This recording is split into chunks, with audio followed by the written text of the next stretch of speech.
เรียบร้อยเห็นป่ะ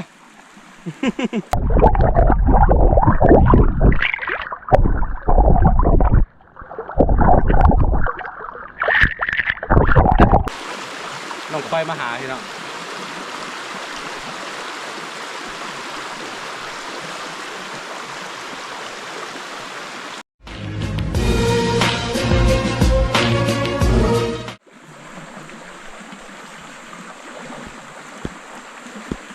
ทุกคนมื้อนี้มาตกปลานี่วิธีตกปลาอยู่ห้วยอยู่ดอยประมาณนี้นะเห็นบ่เขาได้ปลาก้างตัวหนึ่งมายังไงมันรุด เดี๋ยวติดตามมันกันไปว่าเขาสิได้จักโตเด้อทุกคนเด้อเหยื่อของมันก็ใช้ไส้เดือนเด้อพี่น้องไส้เดือนที่เขาไปขุดตามนี่แหละเห็นบ่เบ็ดบ้านๆขอเบ็ดนะเดี๋ยวรุ่นน้ำกันตะกล้องรุ่นเด้อ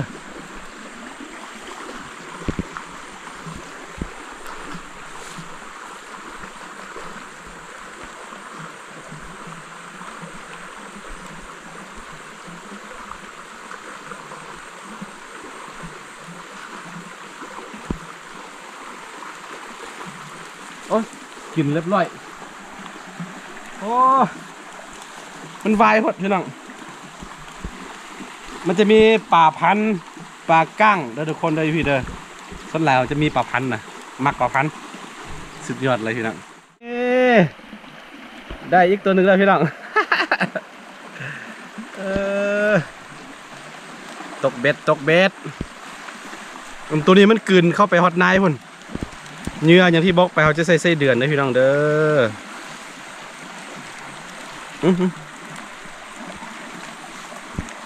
มันกลืนเข้าไป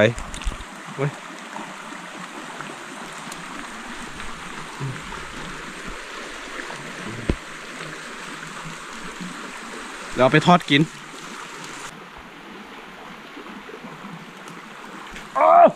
โอ้เรียบร้อยเห็นป่ะ มีแต่ปลาก้างเว้ย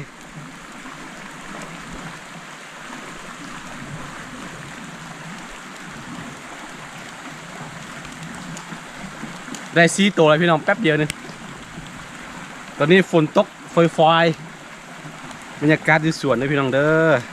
อันนี้อยู่กล่องน้องปลานี่น้องปลาอย่างนี้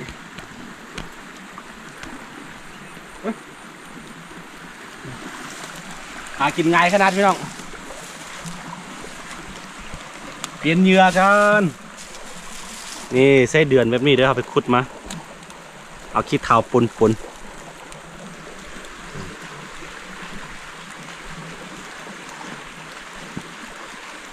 เบ็ดอันนี้เป็นเบ็ดของคำวันตอนนี้คำวันบูยูคำวันไปทำงานอยู่สามเหลี่ยม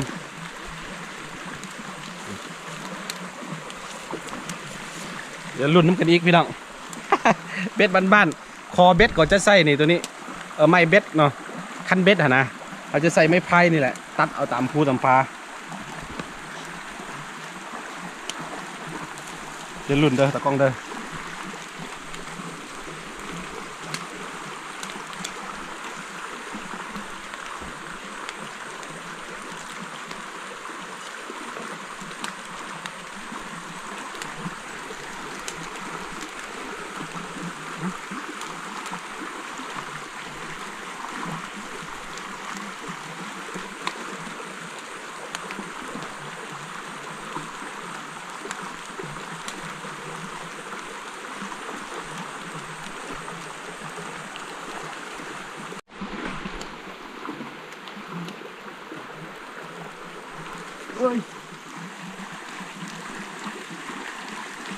ลุด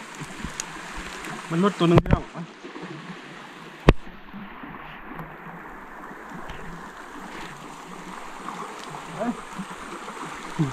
ยิงยากแฮะ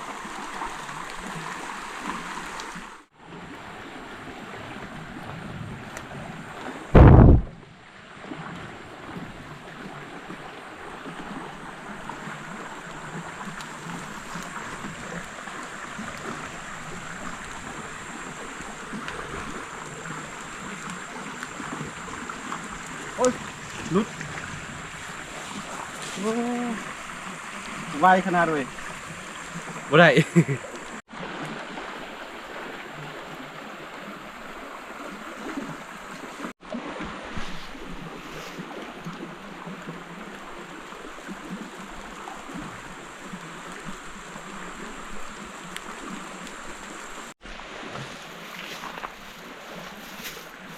อีกแล้วสนิทเดิม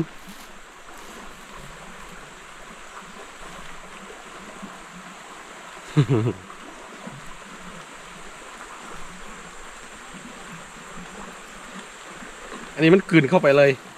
กลืนคอเบ็ดเข้าไป ต้องได้เกี่ยมผ้าไว้ปัด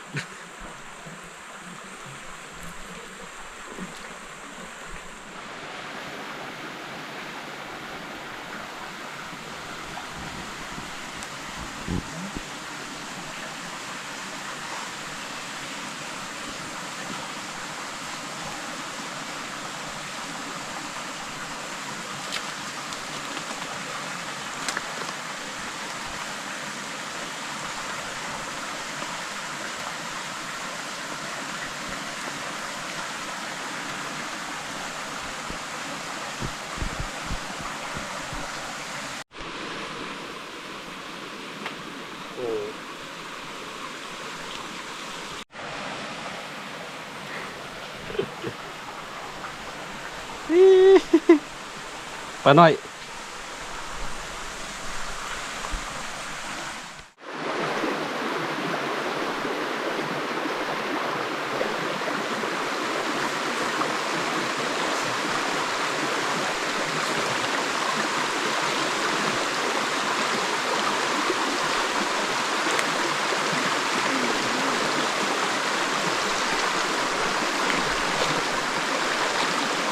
ตอนนี้น้องควายเขามาออกมาเพิ่น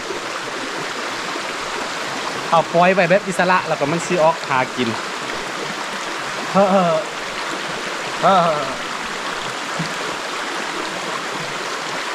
เฮ้อนี่ไม่เข้าหาปลาไม่เข้าดักปลาหนูสาจำมาเท่าไหร่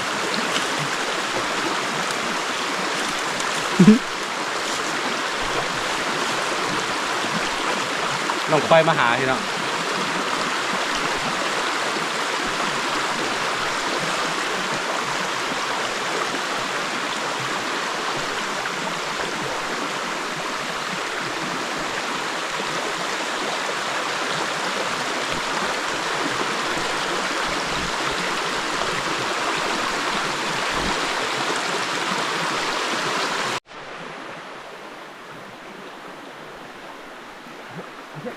ไปเออ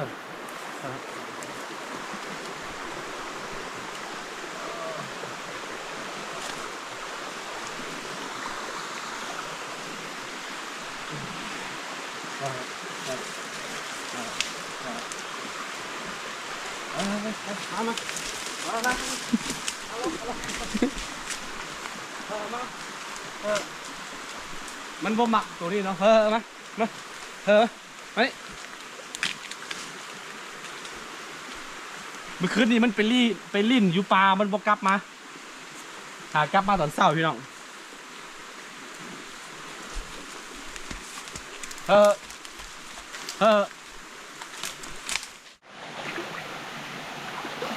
โอ้ยพอได้ปิ้งพี่น้องพอได้ปิ้งได้อันปลาก้างวันนี้ฝนตกเช้าแล้วก็น้ำก็จะขึ้นมาแบบนี้แหละทุกคนอันนี้คือหัวของเราไปหมดแล้ว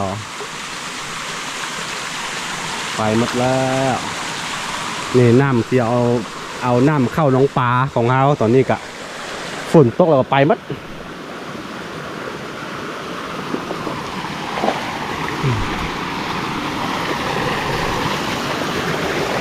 เหลือว่า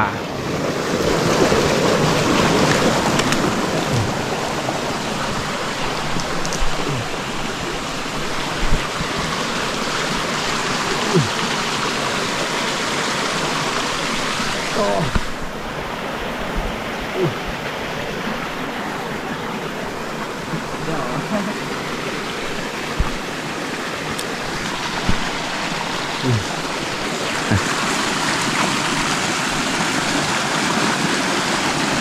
เออ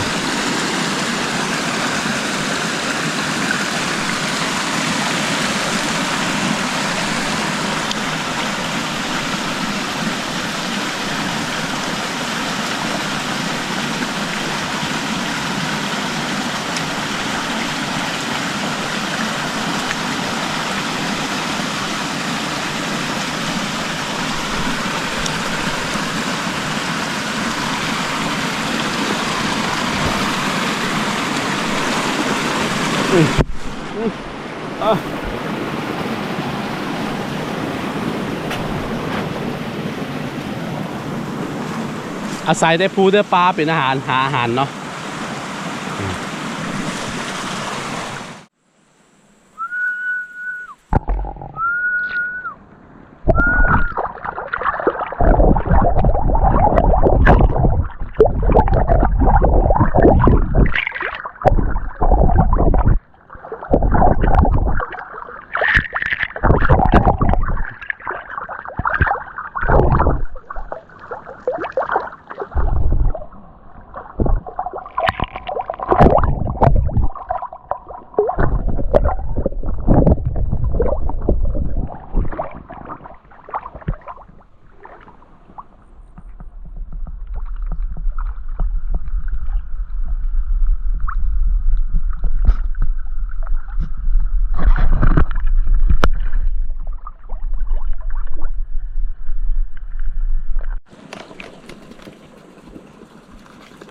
เห็นบอนี่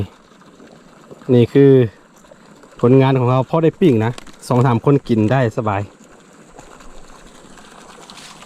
น้องปลาเขาฝนตกแล้วน้ำจะออกสีเหลืองๆเลย ปลาเริ่มย้ายแล้วพี่น้องเอ้ยเนาะ1 เดือนปลายนิดนึง1 เดือนปลายกับ6-7 มื้อปลาเริ่มย้ายแล้วนี่แหละสิ่งที่เขาสร้างไว้เดี๋ยวอีกบ่กี่เดือนเนาะประมาณไทยปีนะสิได้จับกินเกี่ยวกับทุกคนทำพยายามสิไทยคลิปบ้านๆให้ทุกคนได้รับได้ชมน้ำกันเนาะเมื่อเดี๋ยวว่างๆเราสิมาอัปเดตให้ทุกคนได้เบิ่งกันเรื่อยๆนะทุกคนโอเคเจอกันไว้ในคลิปหน้าทุกคนสบายดี